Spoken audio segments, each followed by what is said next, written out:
Good morning, everyone, and welcome to the sixth annual Stanford Conference on Disability in Healthcare and Medicine. My name is Pete Poulos, and on behalf of the Stanford Medicine Alliance for Disability, Inclusion, and Equity, and the Stanford Medical Students with Disability and Chronic Illness, I'm honored to welcome you to our 100% virtual conference with over 1,000 registrants from over 50 countries. So wonderful to have you here today. My visual description: I'm a mild to moderately handsome, middle-aged white man with brown gray hair and blue eyes, wearing a gray jacket and a blue shirt. In 2003, during my gastroenterology fellowship, I had an accident and was paralyzed from the neck down. As an incomplete, now C3, C4 quadriplegic, I switched into radiology at Stanford and have been working there since 2004. I am now a clinical professor of radiology and medicine at Stanford. I founded SMATI in 2018 and serve as its co-chair, along with my colleague, Dr. Ken Sutha, who could not be with us today. Good morning, everyone. My name is Amy Bagwadia. I use she, her pronouns. And for my visual description, I'm a South Asian woman with long black hair wearing a blue blouse. I'm a medical student at Stanford University School of Medicine, and I've served as the chair of the Stanford chapter of MSDCI, which stands for Medical Students with Disability and Chronic Illness, for 3 years. I've also had the privilege of serving on the MSDCI National Executive Board. I live with multiple chronic illnesses, and I'm so excited to be here to learn with and from all of you today at this conference. Now, this is the first time I've been instructed to make this point clear, that the views that I and the other speakers are expressing are not necessarily those of Stanford Medicine and the other institutions represented here today. Now, to Stanford's credit, nobody has told me what to say, how to say it, or discouraged us from having this conference and sharing our stories.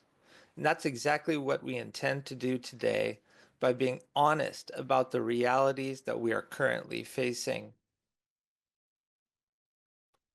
And speaking of realities, we thought it would be apt to begin today's conference with a quote from an incredible disability justice leader and advocate, Alice Wong. In Alice Wong's book, Disability Visibility, she states, disabled people have always existed, whether the word disability is used or not. To me, disability is not a monolith, nor is it a clear-cut binary of disabled and non-disabled. Disability is mutable and ever-evolving. Disability is both apparent and non-apparent. Disability is gain, struggle, brilliance, abundance, and joy. Disability is sociopolitical, cultural, and biological. Being visible and claiming a disabled identity brings risks as much as it brings pride. We hope that during today's conference and beyond, you're able to continue grappling with the multifaceted nature of disability in all of its forms and the ways in which disability intersects with other identities. Next slide, please. The MSDCI journey at Stanford began around 2018, about 6 months before SMATI was founded, when some Stanford medical students with chronic illnesses and disabilities banded together for support and advocacy of the disability community, both at Stanford Medicine and beyond. This movement has since grown over the past several years, and I'm so excited to say that MSDCI is actually now a national 501c3 nonprofit with over 56 chapters across the US and counting. On the local level at Stanford, we've opened up the conversation about the challenges and the joys of becoming a clinician while having personal experience with illness and disability, and how these experiences can better inform our colleagues and our patient care. As pictured on the screen here, on the top left and right, groups of Stanford MD and physician assistant students have come together for open, honest conversations about how to make medical training more accessible. And in my work at Stanford and with MSDCI National, I've had the honor of meeting so many other medical trainees living with a diverse range of disabilities and chronic illnesses. Time and time again, I hear the sentiment, I'm so glad that I'm not alone. Meeting others like me keeps me going and helps me believe that medicine has a place for me. Next slide. My SMATI journey has brought me so much joy as well. On the left is a photo of our launch event in April of 2019. I'm standing at a lectern speaking to a small classroom full of people, many of whom I did not even know at the time. Our Dean Lloyd Miner and my chairman, the late Dr. Sam Gambier, were in attendance, symbolizing the top-down generosity and support Stanford has given us from the beginning. When SMATI was conceived, I was fortunate to have so many resources to educate me. I'm especially thankful to the MSDCI students who prepped me and helped me get to the point of being able to stand in front of that room and talk, not just about my own disability, but the current state of disability inclusion in healthcare and medicine. Surprised by the turnout, I remember feeling imposter syndrome standing up there because I had not yet really embraced my disability identity. But that would change over the years as I learned more and we created our community. The photo on the right is from our Positive Exposure Photo Gallery launch event, which we hosted with the Department of Pediatrics last year. And you'll hear more about positive exposure from its founder, Rick Guidotti, during session 6 today. At its core, SMATI exists to serve two purposes. First, health equity for patients with disabilities, and second, the inclusion of students and providers with disabilities. And we believe that these are not separate aspirations. Rather, they're intimately intertwined. Those of us with disabilities, together with our allies, are overwhelmingly doing the work and laboring for disability health equity. And we approach our mission through 6 functions, and the mnemonic for that is March with an E at the end. These are mentorship, advocacy, research, community, health equity, and education. And there are many initiatives within these 6 buckets, not all of which were started by us, and some of which occupy more than one bucket. I could talk an hour about just this one slide, but in reflecting on my proudest moments over the last 6 years, 3 initiatives stand out. In the mentorship category, I'm particularly proud of the Disability in Medicine Mutual Mentorship Program, or DM3P, which recently got its 501c3 nonprofit status. In advocacy and community buckets, I'm proud of our Patient Family Advisory Council at Stanford Healthcare, which is teaming up disabled patients and staff. And last, in the education arena, I'm most proud of this conference. And that's what brings us to why we're here today, hosting this conference and learning in community with all of you.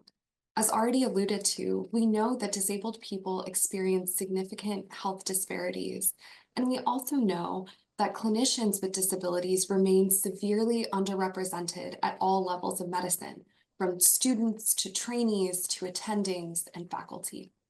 Recent studies show that only 3.1 to 9.3% of practicing physicians report having a disability, compared to about 25% of folks in the US who have been reported to have a disability. And as we'll touch on throughout the conference today, a lack of disability representation and a lack of disabled clinicians have negative consequences, including but not limited to the perpetuation of ableism, health disparities, and empathy gaps. So as you've heard so far with our brief overview of both MSDCI and SMATI, we as a community have come so far together, but yet we have so far to go. Next slide, please. So we thought it would be apt to share with you all a little bit about the disability rights and justice movements, which are steeped in equity, social justice, and organizing principles.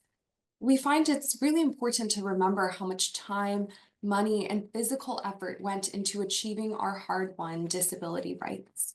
And this is exemplified by the 504 protests of 1977 and the Capitol Crawl of 1990.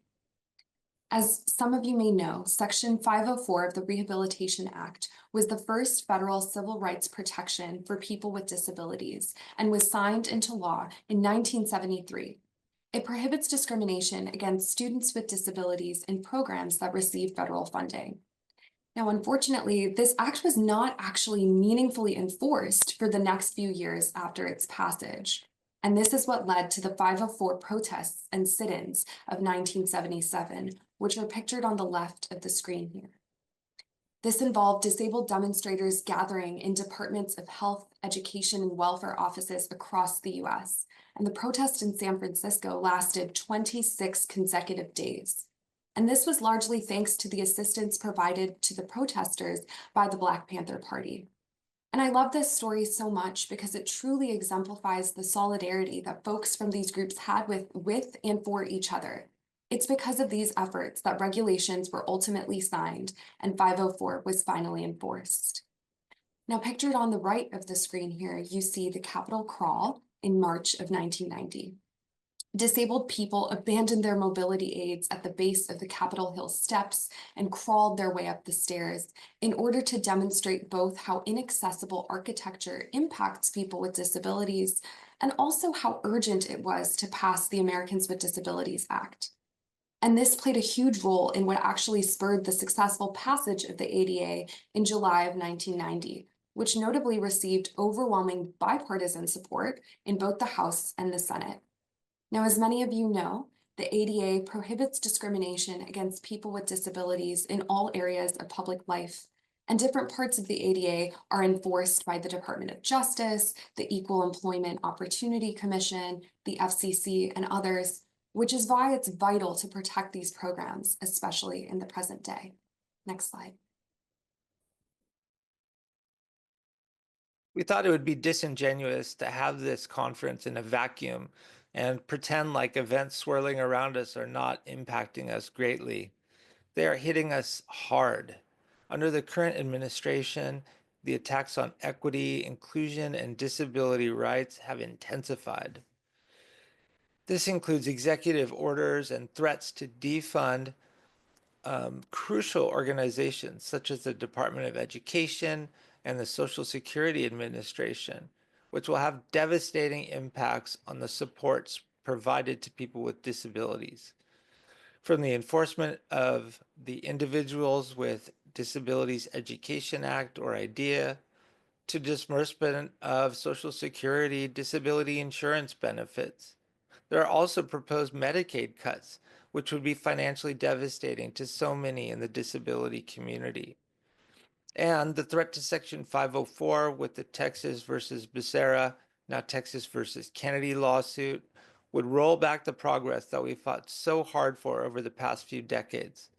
Not to mention the flagging of DEI words to influence grant selection at the NIH, and the active spreading of disinformation, including about vaccines, by government officials.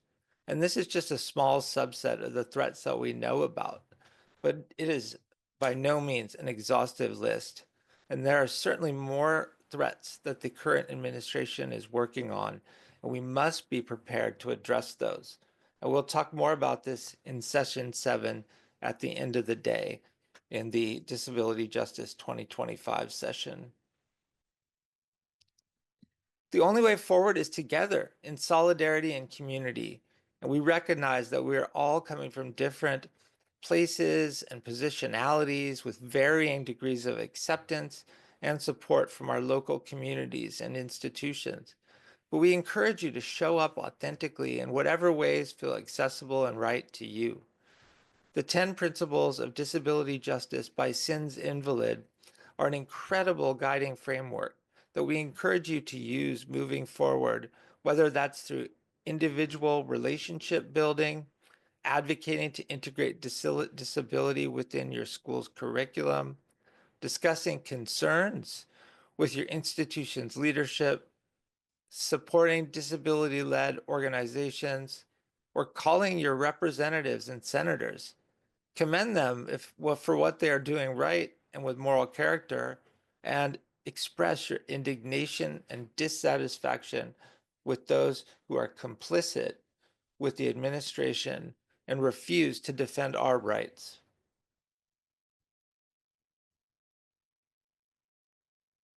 Our sessions today will share many additional ways to move forward together, as you can see by this agenda here.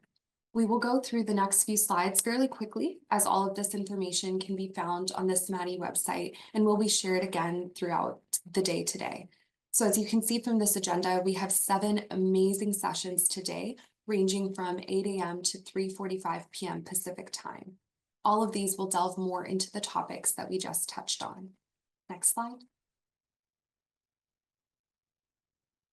Please feel free to use Slido throughout today for event discussions, which can be found either to the right of your video feed or by visiting slido.com and using the event code #SMATI25. And as a reminder, when engaging with each other, please approach comments you don't agree with using curiosity and not vitriol, assuming good intent unless proven otherwise. Next slide, please. And speaking of engagement, please follow along with us on all of these different social media platforms throughout the day.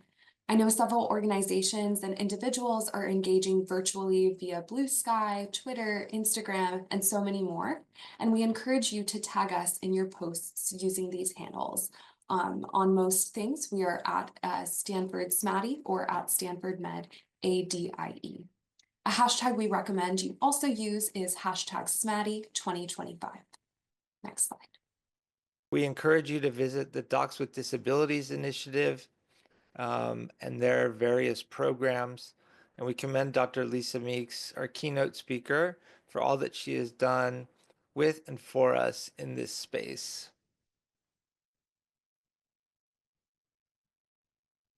We would also like to say thank you to all of our sponsors and funders who have generously donated to make this day possible.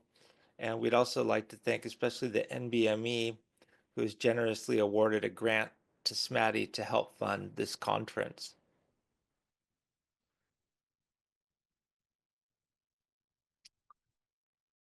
So we are committed to keeping this conference free and accessible to the maximum number of people.